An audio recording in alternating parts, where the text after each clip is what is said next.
Hi, my name is Kelli Hu. And I'm Jenny Liu. And we're students at Baton Rouge Magnet High School studying AP Art History. And today we will be discussing African art presented at the New Orleans Museum of Art.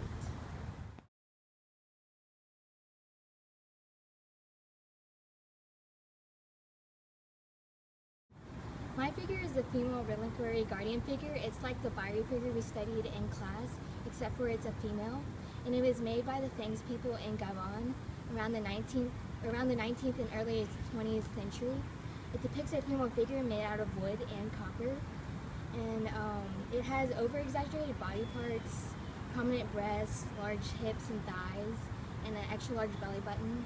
And this creates an unproportional looking figure.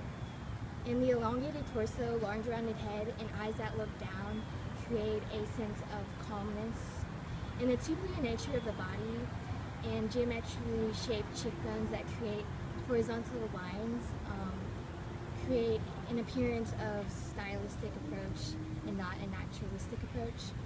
This figure was used to guard spirits that was in a container, and these figures would sit on top of the container and act as a guard. This society was nomadic, so they traveled often, so therefore the figures were small and easy to move. The Western culture was fascinated by wooden African art, and they often collected these pieces. And I got all my information from Khan Academy. Now I'm going to pass it to Jenny, and she's going to talk about her piece.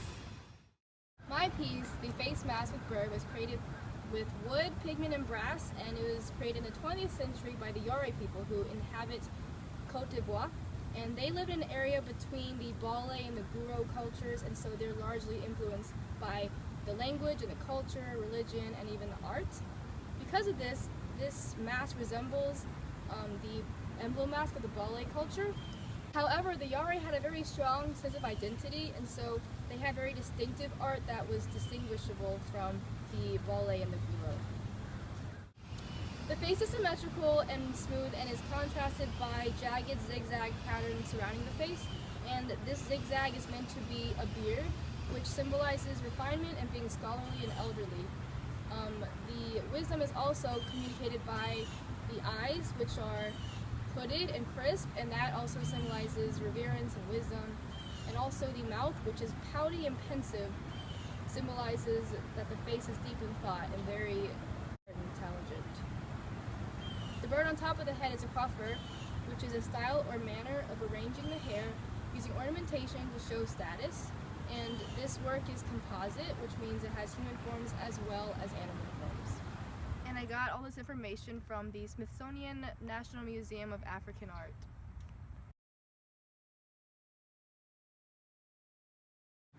Both of our artworks show the tradition of using duality in artwork.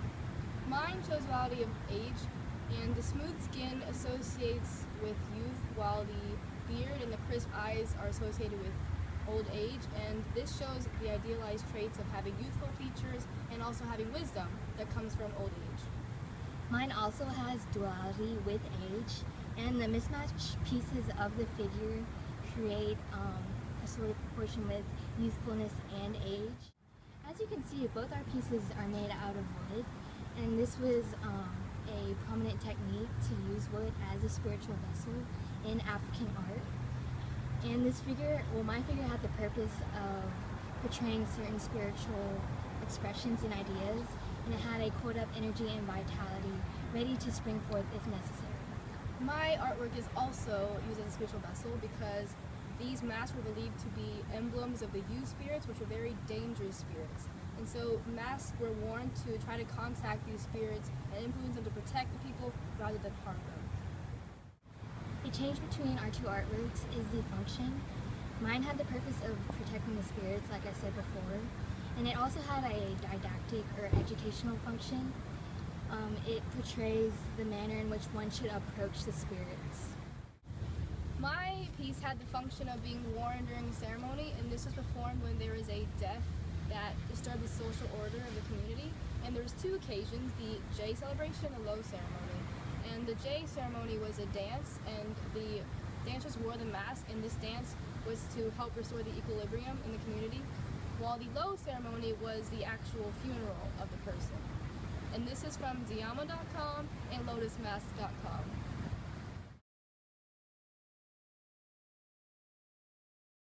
Different formal and contextual qualities of a work of art can provoke different feelings among viewers. When someone looks at this piece, or when someone looks at my piece, they feel the sense of power emanating from the figure because of the bulging muscles and the unproportional body parts such as the prominent breasts and the large hips. However, the stoic facial expression and the submissive position of sitting with the figure's hands in her lap give the viewer a feeling of calmness and peacefulness also. When viewing my piece, the viewer might feel a sense of calmness because the artwork does not provoke any strong emotions due to its dull colors and its unassuming and very simple facial expression. And the facial expression is known as calm face, which means it emanates wisdom and respect, and that is with its symbolic facial features that I already mentioned earlier. Also, the bird claw fur is very straight and vertical, and the pose that the bird does not convey any movement. The natural appearance of the bird and the stillness of the entire pose and the entire piece gives off a feeling of calmness.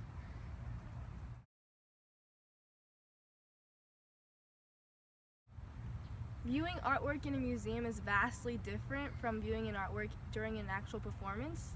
And when I first saw my piece in the museum, it seemed very calm because it was in a very scholarly and quiet environment, and the piece seemed very strong and stoic. In the silent atmosphere of a museum, the viewer just sees a piece of art as just a work of art, and that's meant to be displayed and nothing else. However, seeing the mask worn during a high-energy dance ceremony with music and dancers trying to communicate with dangerous spirits would make the mask more powerful, and the mask would be less of a delicate and carefully made object and more of a strong, functional garment that had the powerful ability to communicate to these very dangerous spirits and to restore the equilibrium of the entire community. And the real performance function of this mask would not be able to be felt completely in this museum setting. And so different settings can greatly impact the interpretations and reactions of a certain work of art. When I first saw my figure at the museum, I was intrigued because we had learned about the male reliquary figure, but this one was female. And also, I was interested in the content of the unproportional body shape because it was very different from the other works of art in the museum. However, if I had seen this figure actively performing and protecting the spirits in the drum, I feel like I would have more respect towards it and approach it more cautiously because it was activated and doing its duty rather than sitting idly in a museum. Thank you for taking the time to watch our presentation. We enjoyed visiting the museum and seeing the works of art in person, and we hope you learned a lot from this presentation. Thank you. Thanks. And it depicts a female figure. It's not focused. My piece. No, it's not stupid. Thank you. Okay, blooper. Okay, blooper. Okay, blooper. Blooper. When worn, the mask. There's a guy walking in the background. That's a Colin.